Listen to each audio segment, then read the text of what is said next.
let's take a look at this problem. So we have 1,800 feet of fencing that's available to build 5 adjacent pens. So 1, 2, 3, 4, 5 that are all next to each other as shown. Express the total area of the pens as a function of x. What value of x will maximize the total area? Let's focus on just part A right now. So, let's see. They're asking for us to express the total area of the pens. So, just looking at this information given, I'm thinking area. The area is base times height of a rectangle, which this is. So the base is y, and the height is x. So the total area of the pens should be equal to y times x. All right, now let's finish reading the problem. So it says as a function of x.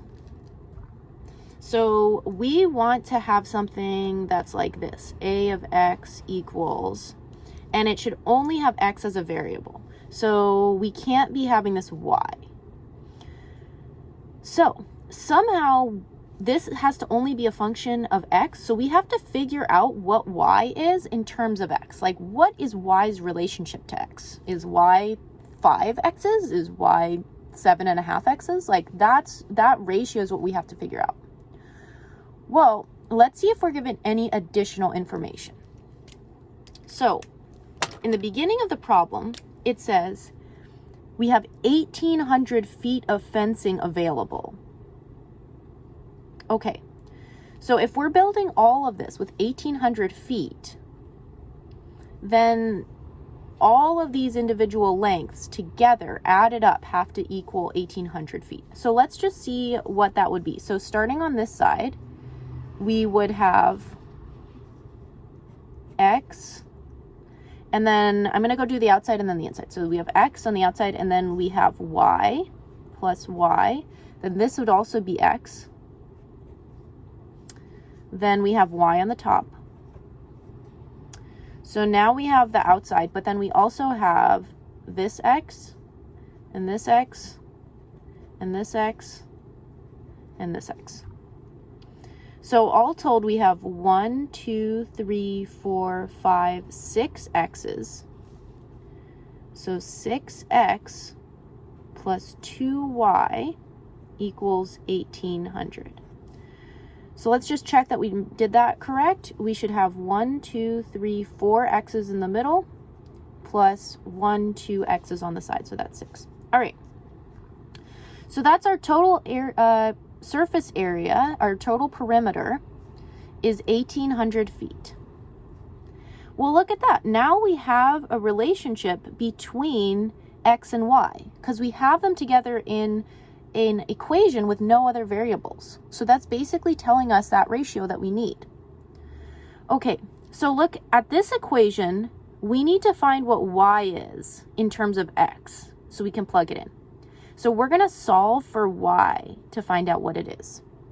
So to solve for y, we want to get y all by itself. So let's do 2y equals 1,800.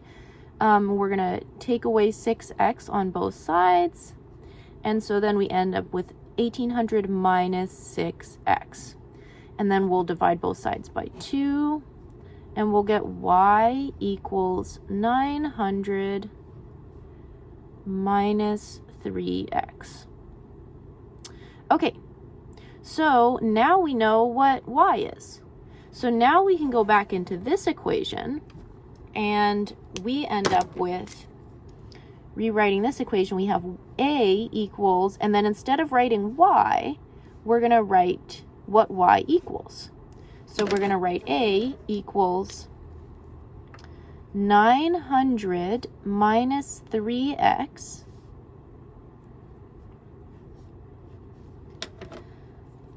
times x.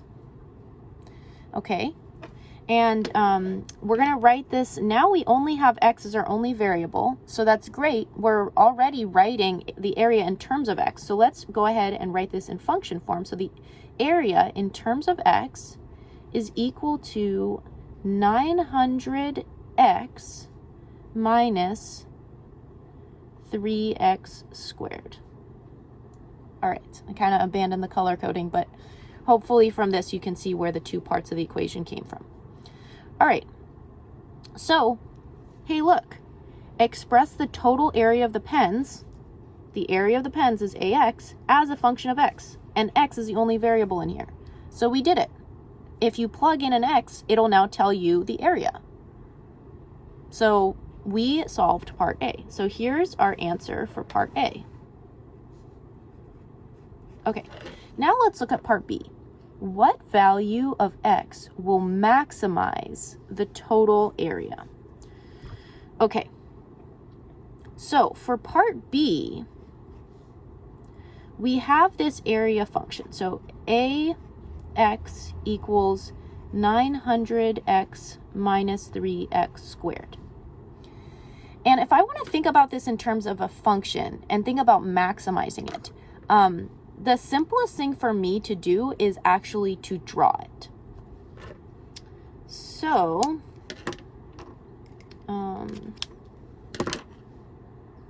let's go ahead, and I'm not going to do a great job of drawing this nicely. I just want to see what shape it is, because that's going to give me the information I need.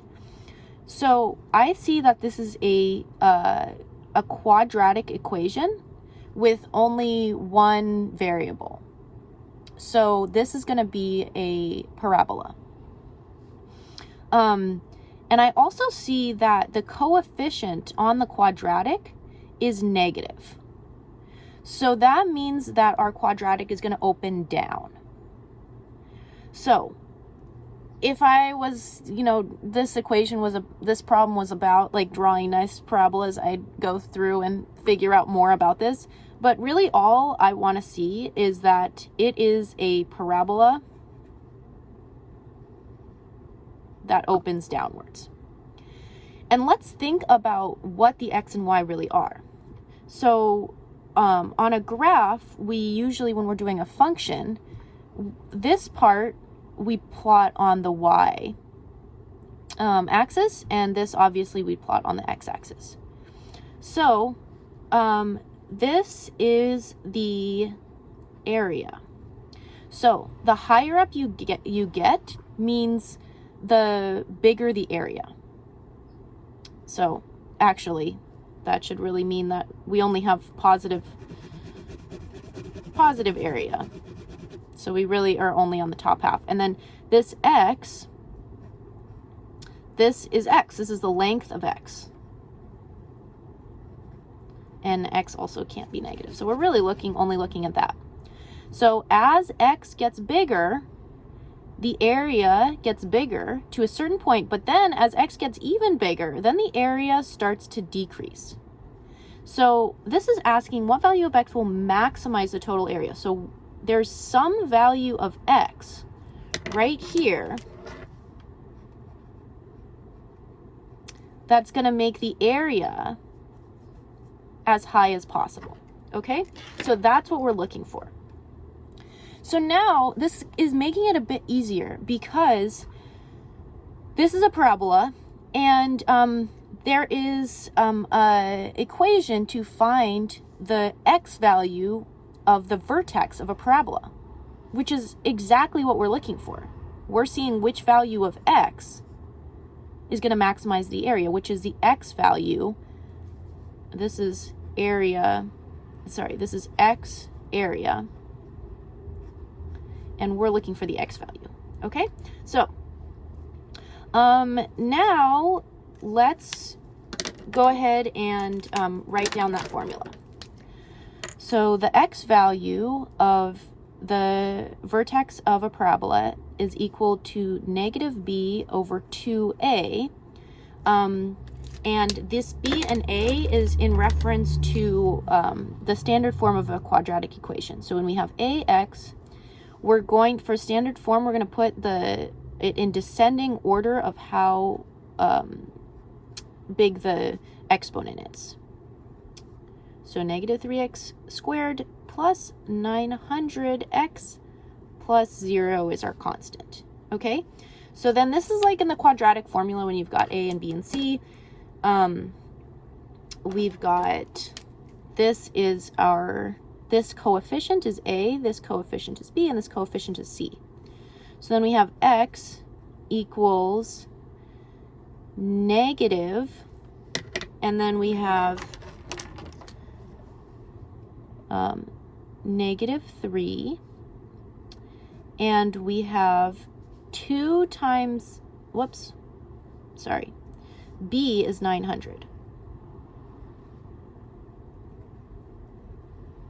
So b is 900, and then 2a is going to be negative 6. Okay, so then x equals, let's cross these off. And I know we can divide these by 3, so that would be 2. And we can turn this into, that would be 300. 300 divided by 2 is 150. So x equals 150. So when x is at 150 feet, then the area is maximized. So that is the answer to part B. Hope this helped.